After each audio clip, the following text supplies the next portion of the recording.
Alright, so this is the continuation of our PR Bushwheels installation of the, essentially it's a quarter scale tail wheel. So one of the tools you're going to need, Robert's found that the Forstner bit works so much better. It leaves a great, true, nice half-inch hole here. When you get a PR bushwheel, you're going to get the quarter scale bushwheel, which is in Robert's hand. And then we also give you these bushings that are made out of aluminum that we actually turn here. We thread the inside of them so you get everything you need. And then you're going to get a spacer. That spacer actually goes in this end hole when you do it. So essentially what Robert's done is you take the center line of the airplane on the foam seam, and then you can just come right back here. And what I did, I just made a little center line here. A center line in the back. And it looks like it's roughly about, we'll get a ruler here real quick. So to center hole, 9/16 of an inch. Yep. So 9/16 of an inch, center hole, and then you just take and line that hole there. Use the center point on the front hole. There's your two marks. Take a little dot and a dot. And then you're golden. Then your Forstner bit lines right up on the center line where your dot is. And you just run it in. Now, can you get away with using a twist drill? Sure, but it's not nearly as clean. And then you can see that these fit in there with just enough room to get the epoxy. And we're using 5-minute epoxy on this. And then the other thing too, you'll see here, this is, don't drop the tools in the shop. That's rule number 1. Number 2 is, don't be the guy to bend over and pick them up.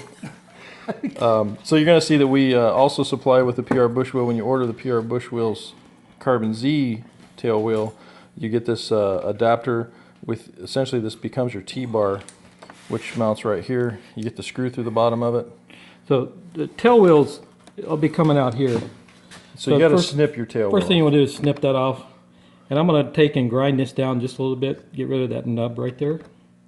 So yeah, because if I'm going to come down side, you're going to see there's a little bit of a nub sticking out right there. You want to grind that off. Otherwise, that's going to rub on the top of the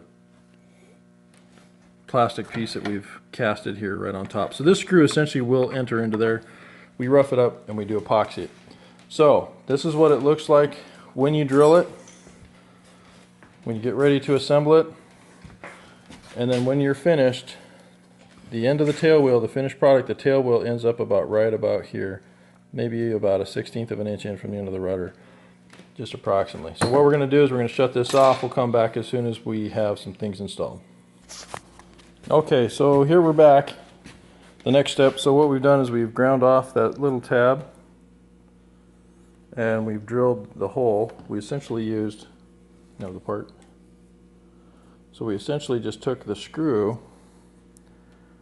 out of the T-bar and used that as our drill guide, putting the T-bar flush with the back of the rudder there. Boom, goes in, and then that's where we use that marker. So Robert's going to mix up a small amount of epoxy. We're going to get that part fixed, put in place. We're also going to put our inserts in, and we'll take another couple shots from when that's finished. Okay, we snuck back here. So we've got this epoxied on, 5-minute epoxy. Also wanted to take a quick shot. So mixing up some more epoxy for the 2 inserts for the tail wheel. Micro balloons. Definitely use micro balloons to help fill all the voids and gaps in there and make it a little bit stronger when you work in with the foam and the epoxy. Alright, we're back.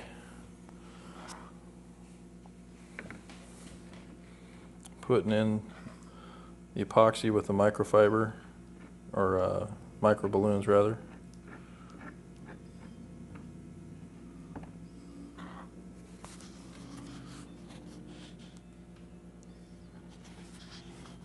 I guess I can turn the camera the right way so it makes it look a little bit better when you're watching it. You don't want to overfill them because it's going to come out on you a little bit anyway.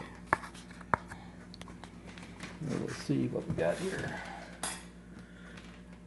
What I'd like to do is let me get some screws. I'll run some screws in here. Yep, and we'll use those. The screws are to keep the fiber from coming back up through the hole and filling the hole. We'll be right back.